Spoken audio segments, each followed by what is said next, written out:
Hey, it's Tali, here to tell you about the podcast Israel Story. Now, more than ever, Israel is a tough topic. Some love it, others hate it, but Israel Story offers a nuanced, faithful window into the extraordinary stories of everyday people in Israel. Beautiful and ugly, tragic and inspiring, ridiculous and heartwarming. Check out hundreds of timeless episodes in their back catalog or dive into the 65 Wartime Diaries episodes capturing slivers of life right now. Hear voices from soldiers to survivors, farmers to rabbis, Jews, Christians, and Muslims, and connect with this complicated, amazing place. Hosted by Mishi Harman and produced with the Jerusalem Foundation and the Times of Israel, find Israel Story wherever you get your podcasts. In need of a good read or just want to keep up with the books everyone's talking about? NPR's Book of the Day podcast gives you today's very best writing in a pocket-sized show. Whether you're looking to engage with the big questions of our times or temporarily escape from them, we've got an author who'll speak to you. Catch today's great books in 15 minutes or less on the Book of the Day podcast, only from NPR. Welcome to the 5 Books, where each week we talk with a Jewish author about 5 books that are near and dear to them. My name is Tali Rosenblatt-Cohen, and today I'll be talking with Dara Horn about her new graphic novel about a Passover Seder called One Little Goat. This came from an idea I had since I was a child of sitting in a Seder and feeling like there were all these Seders underneath my Seder. Because I feel like the Seder is this portal to the past. Dara Horn is the award-winning author of 6 books, including the novels The World to Come, All Other Nights, and the essay collection People Love Dead Jews, Reports from a Haunted Present. Dara is also the recipient of 3 National Jewish Book Awards, among many other honors. The first thing that I always was fascinated with since I was a child is time. It's sort of this larger question of how do we live as mortals in a world that outlasts us. I was really fascinated by the ways that Jewish life seemed to be filled with people who are trying to answer that question. In our riveting conversation, we'll talk about the Jewish concept of time, what we get wrong about anti-Semitism right now, and the outsized legacy of Tevye the Dairyman by Shalom Aleichem. This is a book that changed the way I think about Ashkenazi Jewish history. It changed the way I think about what books can do. And it made me realize how belittling so much of what we think of was when we think about the history of Jewish life in Eastern Europe. I'm recording this as I prepare to host a crowd for Passover, and I find myself coming back to Dara's insights about the holiday and the way the Seder functions as a portal to the past. I hope the discussion resonates for you and maybe even makes it to your Seder table conversation.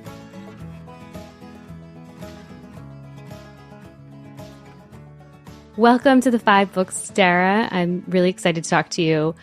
I really appreciated seeing the books that you chose for our conversation today because having read your fiction and your book, People Love Dead Jews, these were all books that you selected, that you've referenced in your writing, that are alive in your fiction. So I appreciated that these are all books that have actively resonated for you throughout your life and your writing career.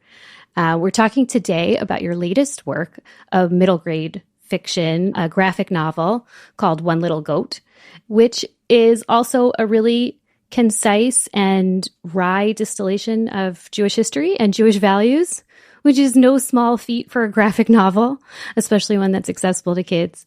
I just thought it was just a fantastic addition to the Jewish pantheon of books. So thank you for being here, and thank you for sharing One Little Goat with us. Thank you so much for having me. And I love the format of this podcast. This is so unique, and it's what a wonderful opportunity to really dive into just, not just this book, but how books relate to each other. Yeah, thank you. So first, give us a little intro to One Little Goat and what it's about.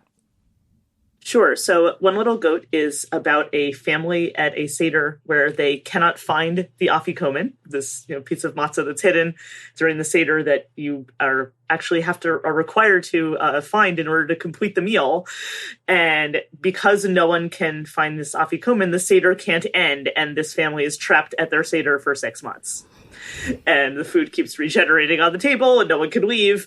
And 6 months in, there's a knock on the door. The oldest child goes to answer the door, and it's a talking goat who says, I'm the scapegoat. I'm the reason for everyone's problems.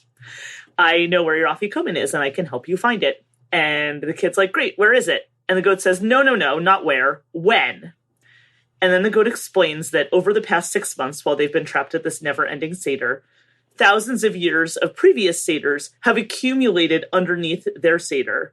And they now have to travel down into those thousands of years of previous Seders in order to find the afikoman and bring their Seder to an end. So it ends up being kind of a journey through Jewish history. It's so much fun. I love all the time skipping, which we'll talk about, I'm sure, as we talk about all the other books. You have published many op-eds and articles and pieces about anti-Semitism, culminating in your critically acclaimed book, People Love Dead Jews. I've heard you describe yourself as the Lorax of anti-Semitism. It was actually one of my sisters who called me that, yes. Okay. Yes. So I was hoping you could just dive into a little what you mean by that, or what she meant by that. Sure. Well, I published this book called People Love Dead Jews in 2021. It's a collection of essays about, I hadn't even really seen it as a book about anti-Semitism when I was writing it. I saw it as a book about, the role that dead Jews play in the non-Jewish world's imagination. And I traveled around the world sort of looking at this problem. I look at Holocaust commemoration. I look at, what the travel industry calls Jewish heritage sites. Also looking at responses to attacks on American Jews in the years leading up to when I published the book in 21. And, I didn't really see this as a personal book. I saw this as really just sort of, here's a problem that I've noticed in my writing and in my scholarship and as a travel writer, as a journalist. What happened after that book came out was it was like this floodgates opened. I was just overwhelmed with responses from Jewish readers. And these were readers from every possible walk of life, religious people, secular people, old people, young people, people from many different parts of the United States and the world, who were all sending me exactly the same message or telling me exactly the same thing, which was, I felt uncomfortable my whole life. I never understood why. This book articulated this for me. Thank you. And then they said, I never told anybody this before, but. And then they would tell me these like horror stories from their own lives of their own experiences with anti-Semitism. And then they're like, thanks for writing your book. And then they'd be like, can you help? And, I just felt slammed by this. Like, I was suddenly had become like this emotional receptacle for the whole Jewish community's angst. And that was before October 7th, 2023. And since then, this basically became institutionalized, people looking to me to solve these problems for them. I was part of this anti-Semitism advisory group to the now former president of Harvard, didn't take up my advice or anyone else's. I ended up testifying in Congress as part of the congressional investigation of Harvard. Prior to that, I had been involved in the Biden administration with the White House task force combating anti-Semitism. I just sort of like, suddenly this became this bizarre situation where, and, people will come to me with whatever kind of crisis or problem they're dealing with about this issue. And, I really would just want to say to them, you're really coming to me with this. Like, literally my next book is about a talking goat. It's like kind of shocking the kinds of problems people come to me with. And I am working on another book about this now. I founded a nonprofit also to address this problem. So I'm trying to address this, but this is like way above my pay grade. Book 1, A Jewish Book from Childhood, Mr. Mani by Aleph Bet Yehoshua. Aleph Bet Yehoshua's Mr. Mani is about 5 generations of a Sephardic family in Jerusalem that this family basically has a suicidal gene.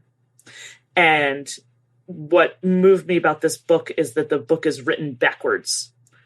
And this, you see how it affects the way I write my own books, especially this book. The opening chapter takes place in what was then the present day, which is, the late 80s. And then with one generation of the family. And then the next chapter takes place a generation earlier in the 1940s. And the chapter before that takes place in 1918. The chapter before that takes place in 1898. And the chapter before that takes place in 1848. And you travel down through time through this family. And it's almost like the family is like an archaeological tell, like with layers of civilization that you're breaking through as you read through the book. It is explicitly what you do in One Little Goat of going backwards through time. So what is it about that backwards look that appeals to you? I think that it's the way we experience the past within the present is not through this like timeline in order, but it's through the people we meet who are initially only people that we are alive at the same time as. So, the people who are 1 or 2 generations older than us. And that's sort of as far as we're able to look back in terms of our personal interactions. And then I think that we understand the past through each of those people, whether it's our ancestors or whether it's like a chain of people who are teaching each other or learning from each other or reading each other's work. To me, that's very much what we're enacting also at the Passover Seder. There's sort of this burrowing through time back to the Exodus from Egypt, which we're all supposed to imagine that we personally experienced. And so it's like there's this idea that the Jewish historian Yosef Chaim Yerushalmi has this book called Zachor, which means to remember, where he talks about history versus memory. And he says that there's this Jewish concept of time, which doesn't really involve history, which is like, telling events in order. It involves memory, which is, as he puts it, instead of the past being a series of events you contemplate at a distance, the past is a series of situations into which one is existentially drawn. We actually had a conversation with Yehuda Kurtzer, who talked about the book Zachor as one of his books. So it's that's funny. A nice reference back. And there's so much in there that we get to talk about with all of these books that you selected, including this idea of the tell, which I know has been, an idea you've been drawn to. I'm interested that you read this book, you said, when you were 14. I know you have a PhD in comparative literature from Harvard in Hebrew and Yiddish. So I'm curious what pulled you in that direction already from a young age. I was looking for something that I wasn't finding. When I was growing up, I was really fascinated by, the first thing that I'm always was fascinated with since I was a child is time. I regard time as my topic as a writer. It's sort of this larger question of how do we live as mortals in a world that outlasts us? And, to me, this is sort of, and I wasn't articulating it that way. As a child, obviously, I was thinking more like getting into bed at the end of the day and thinking, this day that just ended is gone. Now, where did it go? And thinking that there needed to be a place where these past moments were stored. I was really fascinated by the ways that Jewish life seemed to be filled with people who were trying to answer that question. And that question of, these days of the past, where did they go? And I saw that in my family's Jewish practice. I saw it certainly at the Seder, right, where you're expected to be reenacting this moment from the past. But it's true, like it sort of saturates Jewish life, right? There's this idea that we all are standing at Sinai. You keep reading the same book over and over again. And those practices, I was just fascinated by the tools of literature and tradition as a way of defeating this problem of time. So those were like I said, I would not have been able to articulate it that way as a kid. And so as a kid, I didn't know how to articulate it. So what I would say is like, I'm interested in learning more about Jewish literature, right? Or I want to read more Jewish books. And, when you're, 13 years old in 1990 in New Jersey and you say, I want to read Jewish books, people hand you like a book by Philip Roth, which was just not what I was looking for. It's got its own merits, but not what I was looking for. And I just felt like everything that was sort of, quote, Jewish literature that was written in English, it wasn't anything that was engaging with this like vast civilization, right? It was sort of just writing, people like Philip Roth were really writing about Judaism as a social identity, right? Or something like that. It was more about, American assimilation, those kinds of questions, which are interesting questions. They weren't what interested me at that time. And that was what started drawing me to Israeli literature, was because I was looking for that deeper engagement with this longer and vaster civilization. And so I first started finding that in Hebrew. I started finding it by learning Hebrew, by reading Hebrew literature. It started with Agnon, who's the only Hebrew writer who ever won the Nobel Prize. But his writing is, he writes deliberately in like a, Mishnaic Hebrew, like an ancient Hebrew. And he's playing around with all these kinds of references. And I just started reading a lot in Israeli literature. And that later then brought me, when I was in college, that brought me to Yiddish literature. So yeah, that was the path. I mean, look, it comes from my family. Also, my mother has a PhD in Jewish studies. So it's not like this came from nowhere, but this was, this particular interest in this particular problem of the way we understand time and historical consciousness, I was looking for it and I wasn't finding it in American Jewish literature for the most part that was written in English. And that absence was also something that inspired me in my own writing because I was sort of trying to fill in what I saw being missing. And you write about some of your very robust Jewish education that took place outside of school. I was wondering if you could tell us a little more about what that looked like for you. Yes. Well, so yeah, my mother has a PhD in Jewish studies, and actually her PhD is in Jewish education. And so it might surprise you to learn that me and my three siblings, we didn't attend Jewish schools, but we did sort of do absolutely everything else. And so what that looked like when I was growing up in the 80s and 90s was summer camp. I mean, I went to Camp Ramah for many years. I went to like a synagogue religious school. Then I started going when I was in after my bat mitzvah, like in middle school, there was a program at the Jewish Theological Seminary in New York City. They had a weekend program for teenagers that I used to attend on Sundays. It was like an extra day of school. It was like from 9 to 2 or something, which was taught by the rabbinical students. So that was like studying rabbinic texts. I remember reading modern Hebrew poetry in those classes. I realized I wasn't going to learn a language one day a week. So this actually just came from me. I started taking Hebrew language classes at the local Jewish community center. And I started doing that when I was 15 in high school. It was a class that met 4 hours a week. It was like 8 to 10, a couple nights a week. And I did this while I was a very busy high school student. And I didn't realize that when you take a, adult education class at a JCC, everyone in the class was retired. I mean, I was the only person in the class who wasn't retired, and I was 15. So I was doing that. I spent a couple summers in Israel with different summer programs. So yeah, a lot of different things that were like outside of school. Yeah. I just want to go back to Mr. Mani. Yehoshua called his book Intergenerational Psychoanalysis. And I was just curious, you've written lots of books based on significant amounts of research. I just wanted to kind of dig into that intergenerational psychoanalysis a little bit and how you relate to that both in this book and in your own writing. Yes. Well, so Yehoshua, actually, it's funny for personal reasons. I think he does a lot of the structure of his book is psychoanalysis because I think his wife was a psychoanalyst. So I think that was a reason that form appealed to him. His books tend to be written in this like conversational form, like that's, the way you would be talking to a therapist about your problems or something.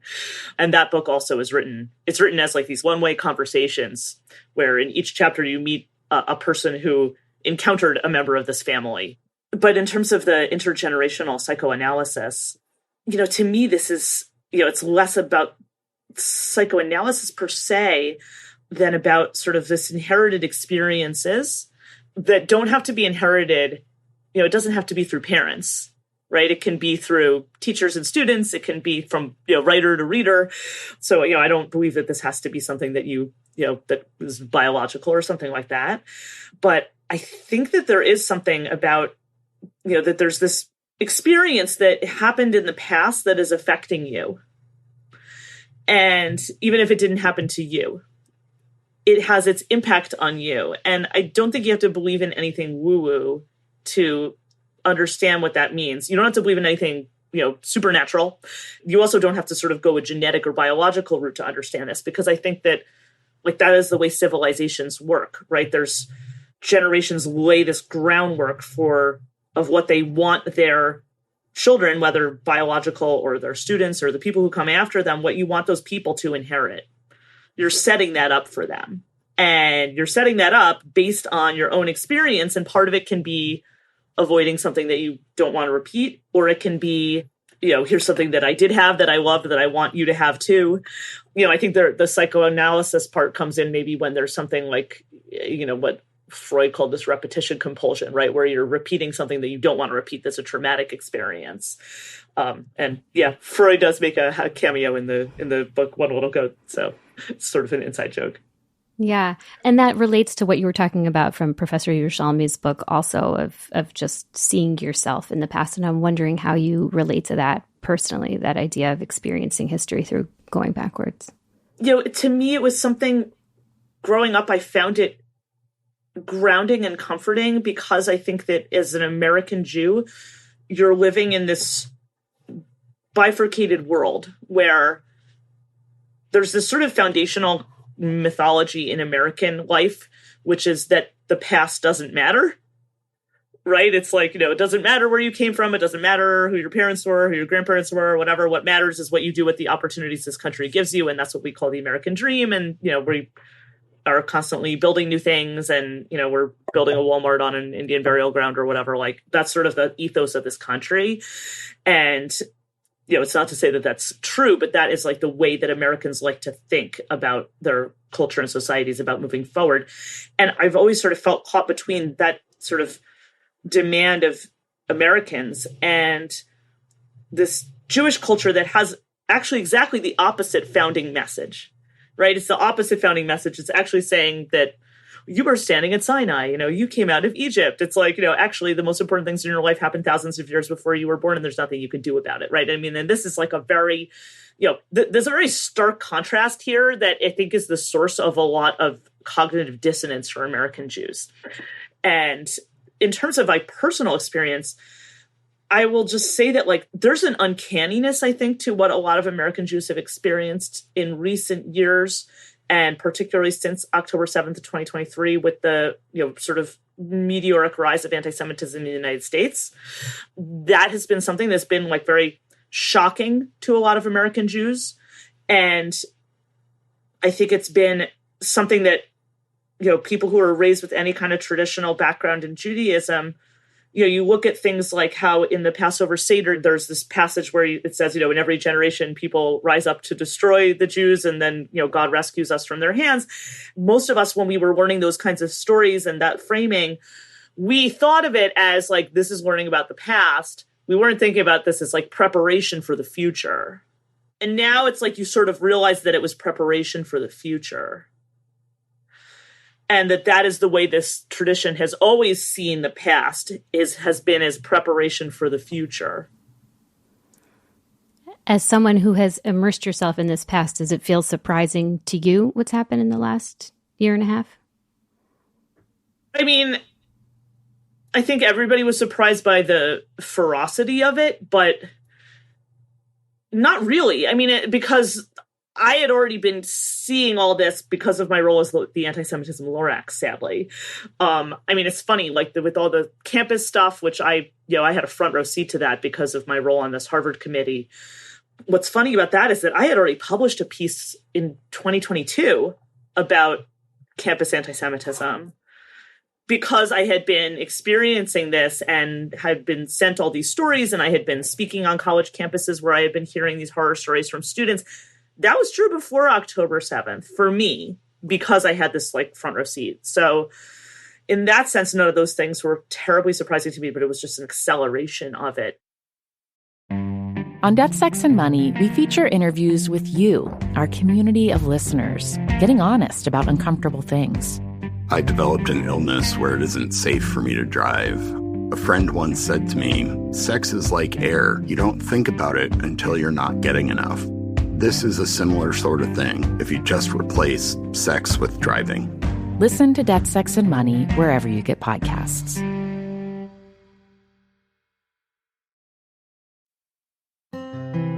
Book 2, A Jewish Book from Adulthood, Tevye the Dairyman by Shalom Aleichem. You think you're familiar, but you aren't, because you're familiar with a Broadway musical called Fiddler on the Roof. This is the original book that is the basis for that musical. It's really not the same. I'm going to give you one example. Tevye doesn't live in a shtetl. Tevye doesn't live in a shtetl. Tevye lives in a very small resort village that is where wealthy people from Kiev come as like their summer home. It's like the Hamptons for Kiev. He's the only Jewish family for miles and miles and miles around. That's why he has so much trouble finding people to marry his daughters. If he lived in a shtetl, this wouldn't be a problem. So, I mean, that's like one example of many, many examples I could give you. But this is an amazing book that is, because I don't know of any other book in any language that's written this way. It's written in real time. It is a book that's published over the course of 25 years, serially. It's also written, like Aleph Bet Yehoshua's book, as a conversation where Tevye is speaking to the author, Shalom Aleichem. The first episode comes out, in the 1890s, when the character of Tevye is a young man with young children. And then at the very end, the last chapter, his wife's already dead. His last daughter is at home. Actually, there's been many other deaths I could go into. I mean, like, there's a lot of stuff that is not in that musical. This is a book that changed the way I think about Ashkenazi Jewish history. It changed the way I think about what books can do. And it made me realize how belittling so much of what we think of it was when we think about the history of Jewish life in Eastern Europe. Tell me more about that. How belittling it is. I mean, we literally turned this into a song and dance number, first of all, which, I don't have a problem with that in and of itself, but the fact that that's the only thing people know. It's an incredibly sophisticated piece of literature that works on like 10 different levels. You almost have to know 4 languages even to understand the humor in this book.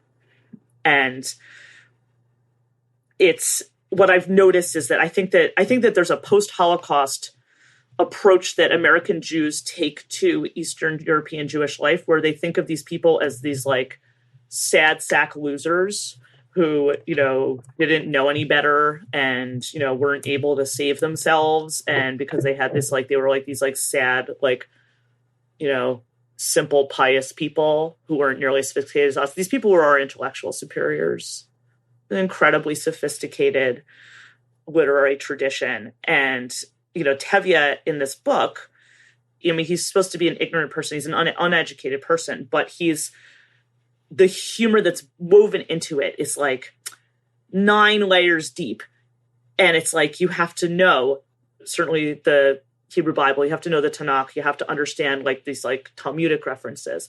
You have to understand references to the Seder, right, to the Jewish liturgy. But you also have to recognize like kind of jokes that he's making about Russian literature, jokes he's making about Ukrainian literature, right? I mean, there's like all these pieces to it that are like so profound. And ultimately, what's most profound about it is that this is a meditation on this theological problem, which is, the problem of suffering and the way people think about suffering. And this is where I think that our perspective as American readers is really distorted, honestly, by Christianity. I think as English language readers, we come to this expectation of literature as being something that is supposed to be redemptive, right? It's like the main character is supposed to be saved, right? If that doesn't happen, the main character is supposed to have an epiphany. If that doesn't happen, the main character is supposed to have like a moment of grace. These are all really Christian terms. None of that stuff happens in Yiddish literature. Like, no one's ever saved, obviously. No one ever has a moment of grace. No one ever has an epiphany. Like, it's just, instead, these characters just keep on enduring. I mean, it's this masterclass in resilience. And with what Shalom Aleichem does in this book is it takes you through this, like, history of the Jews in the Russian Empire. And it goes from the 1890s until the last episode he writes is like I think it's in 1913 or 14, because he dies during the First World War. But I mean, it takes you through like the first Russian Revolution, the first Russian Constitution. And each of the daughters' marriages is a confrontation with a different one of these political challenges to Russian Jews. I could go on with this. I've taught this before. As you can tell, I give lectures about this. So maybe I'll stop now. But there's so many pieces to it that are so misunderstood. I think we're all going to look at the play and all of the adaptations much differently after hearing that. I want to say it is a great play. I mean, I'm nothing against the play, but it's just the problem is that, the play in isolation from all of Yiddish literature, that this is like, the old world. Like, no, that's not what this is. Book 3, A Book That Changed Your Worldview. The Last Consolation Vanished by Zalman Gradovsky. So in the same way that Heavy the Dairyman, it's sort of like I read that book and I was like, oh my God, what I thought I knew about Eastern European Jewish life is just not at all what I thought I knew. So this is a book that actually just came out in English in the past year or two. It's called The Last Consolation Vanished by Zalman Gradovsky. I wrote a lot in People of Dead Jews. I've written since then about this need that we have in English to sort of see literature as this redemptive thing. And I've critiqued this a lot in terms of the way people think about Holocaust literature. I have a whole chapter in my last book about Anne Frank and this misunderstanding of her work where, you know, people think, oh, she said that I still believe in spite of everything that people are really good at heart. And it's like, well, look, you know, even this girl who died in the Holocaust thinks people are good at heart. It's like, well, no. Anne Frank wrote that line about people being good at heart 3 weeks before she met people who weren't. So it's like, if this is what you're reading about the Holocaust, you're not reading, it's not a book about the Holocaust. The Last Consolation Vanished is a book about the Holocaust. And if you think you've read a book about any books about the Holocaust, you're wrong if you haven't read this book. Zalman Gradovsky, it's actually very similar to Anne Frank in that this is a young person who's writing about his experiences during the Holocaust, and his work is discovered after his death. The difference is that Zalman Gradovsky was writing his documents in Auschwitz, where he was a member of what the Nazis called the Sonderkommando. These were Jewish prisoners whose job at Auschwitz was to escort other Jewish prisoners into the gas chambers and then remove their bodies and burn them. And this is what he did this like all day, every day for 2 years.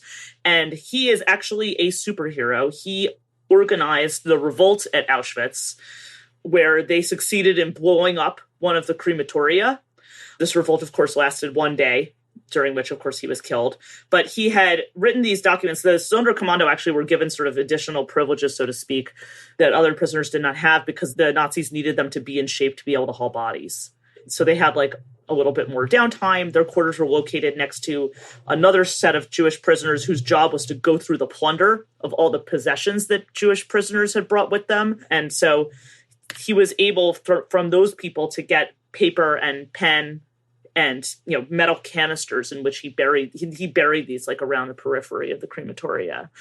And they were found after the war. And he writes about the experience of escorting Jewish prisoners into the gas chambers and then burning their bodies.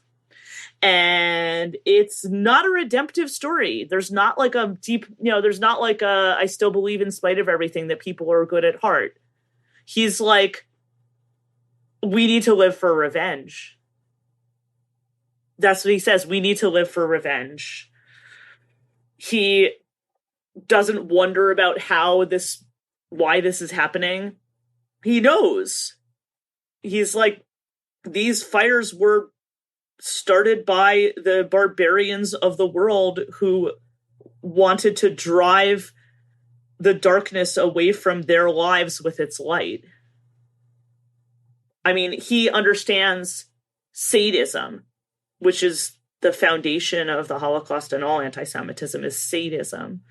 And that's what, like, no one in Holocaust education ever talks about any of these things. We have this, like, bullshit story about, you know, people are good at heart and look how many upstanders there are and how can we, you know, draw some nice lesson about humanity. If you're looking for nice lessons about humanity, this is not the place to look. So, yeah, if you think you've ever read a book about the Holocaust, you're wrong. Go read this book, Last Consolation Vanished by Zalman Gradovsky. Yeah, I want to ask you about the upstanders, which you've written about. And, you know, you say that focusing on the upstanders encourages people to see themselves as exceptions instead of demanding that they change society itself. So, and maybe this gets into the nonprofit that you've started, but what does that look like to you to change society itself? Well, so there's a couple pieces here. I just noticed, this comes from, not from my books, but from an essay I wrote about Holocaust education for The Atlantic. I published this in April of 2023. I traveled around the country, not just visiting museums, but meeting people who create museums, meeting people who create curricula for schools, going to teacher conferences. meeting with educators, meeting with students. I traveled around the country doing this, and it just was really overwhelming how this message about this happy upstander thing was just so prevalent. Like everybody, that was the main books that people were reading, were books about upstanders. For your listeners, is what we used to call righteous Gentiles, right? These were people who were non-Jewish who rescued Jews from the Holocaust. And, very important story to tell. Unfortunately, statistically insignificant. And also, it's a story that's very comfortable for non-Jewish readers, right? Because they're reading about this exception. So in terms of changing the society itself, you would need to read about how the society functions, right? What is the dynamic of anti-Semitism run through sadism? What is the thought leadership in a society that leads them to give a permission structure to anti-Semitism? You would have to understand those things. You also would have to understand the content of Jewish civilization, because the Nazi project was not just about like murdering 6 million people who were just like you and me. The Nazi project was about erasing Jewish civilization. And that was the thing I most noticed in traveling around the country, learning how students are learning about the Holocaust, was seeing that, there are many places around the country where Holocaust education is required in schools. It's very emphasized. There's not any place in this country where anyone is required to learn in school who are Jews. That task has been entirely outsourced to TikTok. And we're living with the results. And I just don't understand why we would erase Jews from school curricula, why we would erase Jews from our understanding of Western civilization. I mean, you really can't understand the history of Western civilization without understanding Judaism. So that is part of what my nonprofit is working on. I do also want to ask you, you write about how everything that is not the Holocaust is not the Holocaust, that there's a very high bar when we talk about anti-Semitism if it has to meet the criteria of the Holocaust. And I just want to ask you what you make of this current moment, what you see as the analog. Everyone's sort of choosing a different year that they see in the lead up to World War II. I'm curious if you see it that way or how you understand it. No. So I think about the dynamics of anti-Semitism really differently. I think that there's a very consistent through line, which is the denial of Jewish experience and the promotion of the idea that Jews are the obstacle to whatever your society values most. That is a consistent through line, and it shifts with different societies in terms of what they value most. So I think that you can look at different moments in history where this activates, and it tends to correlate to new media, to different kinds of media, because new media is like the Wild West and you can say anything you want. And that's what makes it really easy to promote lies. And this is about lying about Jewish reality and lying about who Jews are.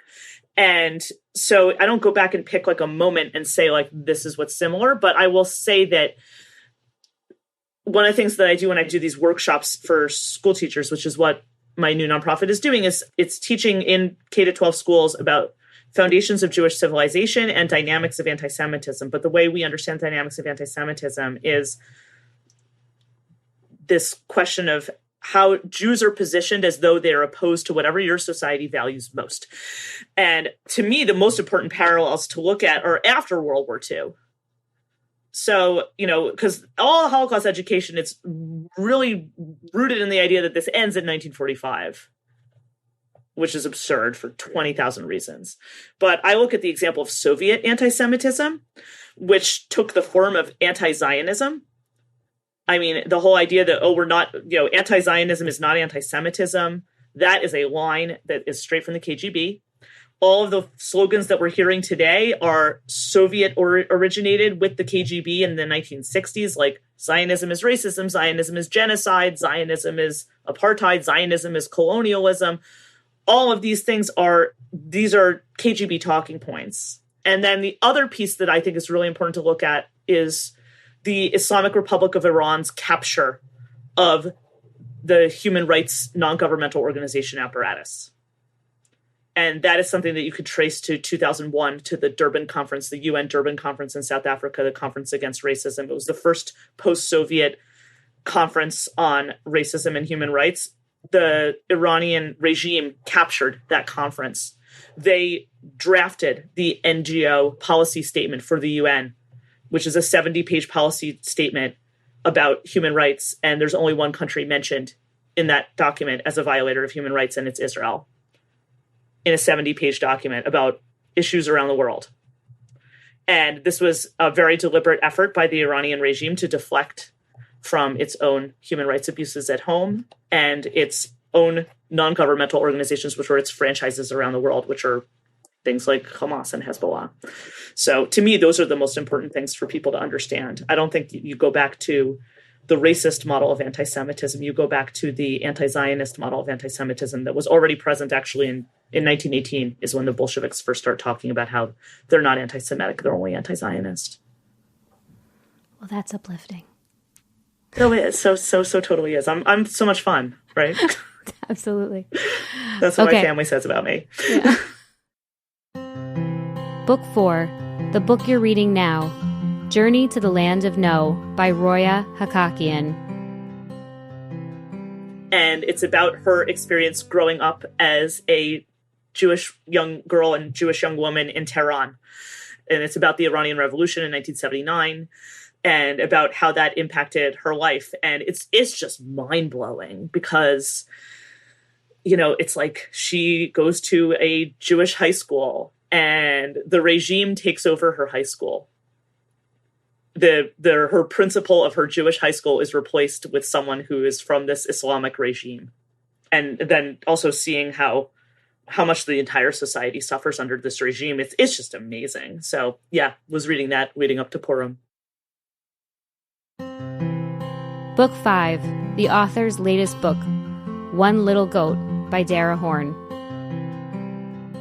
So as we've talked about a little bit, it feels like you distilled so many of the big themes that you write about and are preoccupied with into this format. And so I'm curious why you chose a children's book and why you chose a graphic novel.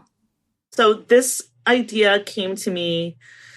I was on a road trip with my family and we had stopped at a comic book shop. I have 4 children. They had come out of this comic book shop with armloads of books, and they started fighting over this book by this cartoonist, Theo Ellsworth. And I was just like, what are you all fighting about? And at some point I just sort of borrowed this book from them and I was just enchanted by this illustrations. I had this idea about the Seder. I've been wanting to figure out a way to write about this for many years.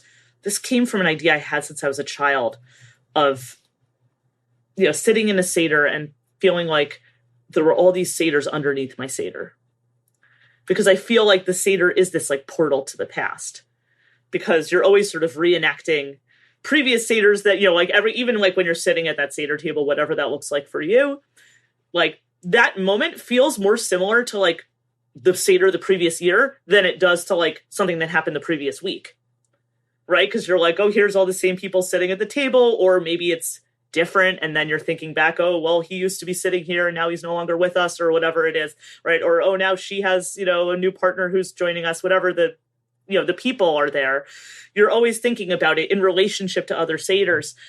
And that was true. You know, I remember being at these large Seders when I was growing up that were, you know, with people at the Seder table who were Holocaust survivors, people at the Seder who were from the former Soviet Union and who were relating those experiences to the Passover story. And it just always seemed so obvious to me. But then I just, you know, I wanted to sort of figure out a way to do this. And I had sort of had this idea of like, oh, it would be better as a kid's book. It would be better as a graphic novel. But I'm like, I don't know how to draw.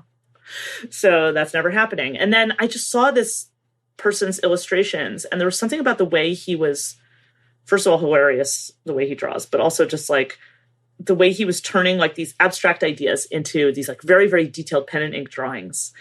And I just thought this would be amazing if he was able to do this book. And I'm like, I bet he could imagine this in a way that would be more beautiful than what I had pictured. And that is what he did. It is a perfect marriage. It really works so beautifully. And again, you know, this idea of the tell that's come up in so much of your writing. One character in there is the great-grandmother who we come to learn has lived through the Warsaw Uprising. And she keeps telling everyone we're doing it all wrong. That felt a little bit like your voice. I wondered if that was true. Yes, well, definitely in my family, I'm the person who's always telling everyone else that they're doing it wrong. That's definitely unfortunately my personality. So yeah, someday I aspire to someday be the 98-year-old lady at the Seder who's telling everyone else that they're doing it wrong. I mean more that she's a Cassandra. She's sort of... Well, yes, that's true too. Yeah. Yes. And when you meet this family at the beginning, if they're all just like, the familiar experience that we all have of like, here's all my annoying relatives and they're all each annoying in their own special way.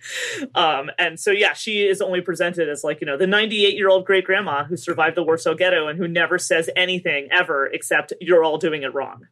But then, of course, we go back to her Seder in the Warsaw Ghetto in 1943, which is the Warsaw Ghetto Uprising began on Pesach, on Passover. And of course, this is the first time when she's like, at this Seder in a bunker and she's like, we're doing it wrong. And then she weaves the bunker with the Molotov cocktail in her hand. Yeah. Obviously, One Little Goat is a reference to the Chad Gadya song, which is a lighthearted song of woe, I guess, of one thing that happens after the other. So I'm curious, there's so many different interpretations of understanding what it's talking about, and I wonder which ones resonate for you. Yes, so Chad Gadya is a pretty late addition to the Passover Seder. In the Ashkenazi tradition, it comes in around the Middle Ages, I think. And the truth is, it's probably just a drinking song. Like after you've had 4 cups of wine, it's like, a lot of other drinking songs. It's like a cumulative, 99 bottles of beer on the wall or something like that. But there's one interpretation of it that I find really compelling, which is that this is a story about Jewish history, right? Because the story is, there's one little goat my father bought for 2 zuzim, and then came the cat that ate the goat, and then the dog that bit the cat, and then the stick that beat the dog, etc., until you get to the angel of death. God kills the angel of death. This interpretation suggests that the goat is the Jewish people, that my father bought for 2 zuzim. My father is God, and the 2 zuzim, the 2 coins, are the 2 tablets of the 10 Commandments. That this was, how we create the relationship between the Jewish people and God. And that all of these different elements in the song, the animals and all those other things in the song, are these empires that conquered the Jewish people. They also then conquer each other. So, and I think that, I'm going to get it wrong, but I think the cat is the Babylonians who first conquer Judea. And then there's the dog is the Persians who actually end up conquering the Babylonians, but then also conquer Judea. And then, these other elements of the song are these various other empires. There's these, Greek empires, Roman Empire. Later, there's a Byzantine, Christian empires. There's Islamic empires. And I think that the time when the song was written, goes up to the Crusaders who, massacred Jews in the Rhineland at the time of the Crusades. And then the hope is that God kills the angel of death. So that there's this idea that there's this eternal element to Jewish history. I just think it's like there's this comic element to it also, right? Because it's like it's so absurd, right? I mean, then you see that absurdity which the cartoonist Theo Ellsworth really captures with this goat and all these creatures that are chasing him. And the absurdity is something that I lean into a lot in this book. And there's a lot of moments that I think are actually very funny, even though it's Passover's a pretty scary story, but we invite children into it, and there's also a lot of humor in it as well. And I think that song kind of captures that kind of dynamic. And it makes total sense, the analog that song would be for all of your work of the time periods collapsing and history. And the other thing that I was going to ask you about, they go back all the way to before the Bar Kokhba revolt, like sort of a last stand, which fails. And you've talked about both Bar Kokhba and Grodowski as sort of these both pointless and powerful last stands. In One Little Goat, though, there's this idea of hope, which isn't so prevalent in some of your other books. So I'm curious how you relate to that in both wanting to portray these events that don't end well and also this idea of hope. Well, yes. So there's a couple of moments in the book where the historical circumstances are such that it doesn't end well, as you say, right? So like Warsaw Ghetto Uprising, obviously failed uprising. The Bar Kokhba revolt against the Romans in the year 135 CE, for people who aren't familiar with it, another failed revolt. That one's even mentioned in the Haggadah when it's like the 5 rabbis who are spending all night discussing the exodus from Egypt. These are Rabbi Akiva and his colleagues, these were rabbis during the time of the Mishnah, part of the Talmud, where they were involved in this revolt against Rome. Akiva was a supporter of Bar Kokhba and his rebellion. And then these rabbis all end up being executed by the Romans. So yeah, another failed revolt. But I mean, that is when Akiva says to him, that's what this night is all about, is about hope. Every moment of the Seder is about standing on the precipice of something where you don't know what's going to happen next.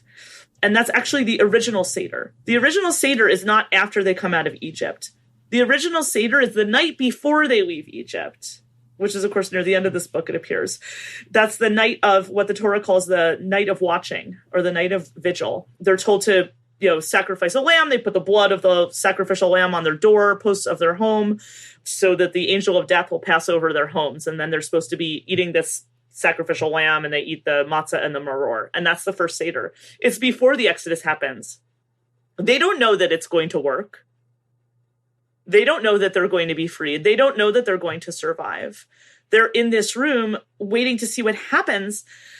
And I mean, I have to tell you this, I thought about this, as we were going back and forth with the drawings for this book with the illustrator.